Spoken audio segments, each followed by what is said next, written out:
It's the weekend. We're not baking bread. We're making all things tallow. It's lotion and lip balm day. Hopefully we end up with a pretty large supply after this because I know I have several people that are wanting some. But first, let's talk about tallow. Here it is.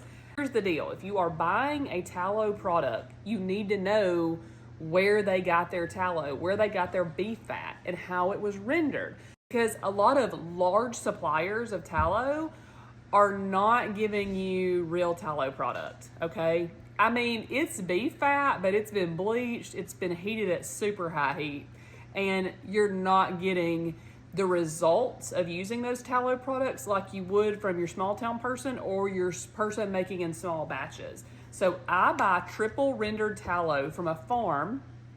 I know the integrity of this product. I know where it came from. I've seen the process that they make it, and they're also rendering in small batches. That's kind of key, okay? Don't buy tallow from just anybody. So if you've bought tallow and you're like, ooh, it's gross, and I got no benefits from it, you may have not gotten a tallow that was of the utmost integrity, if you will. You know what I'm saying? So here's the tallow. We're gonna be making lotion. I do cucumber seed oil in mine, and I do jojoba oil. You know I put this in everything, okay? So we're gonna be melting this down, and then we're gonna do a whipped process to whip it. So here we go. I'll take you guys along, let you see a little bit of this process, but most importantly, see the end result that is perfection.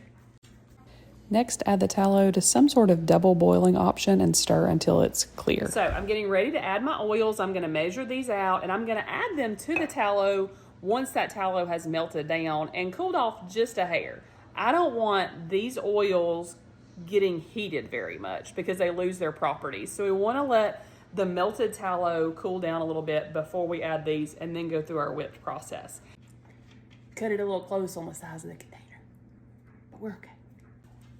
Now, the process of rendering tallow does take a little bit of the smell away, but it still smells like beef fat. Not super strong, but it does still smell.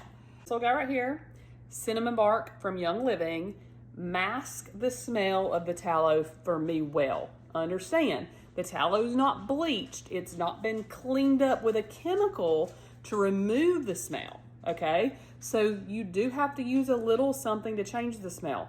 If you buy tallow and you don't smell anything strange about it, it smells like lotion to you, nothing's different, probably don't have really good tallow. And there's a possibility there may be some chemicals that were involved in the process to clean it up. Again, I ain't hating nobody, but you know, it's kind of like moonshine. You probably don't want to buy it at the grocery store. Add the tallow to the mixer and whip it for a little bit and allow for the temperature to come down a little bit before we add our additional oils.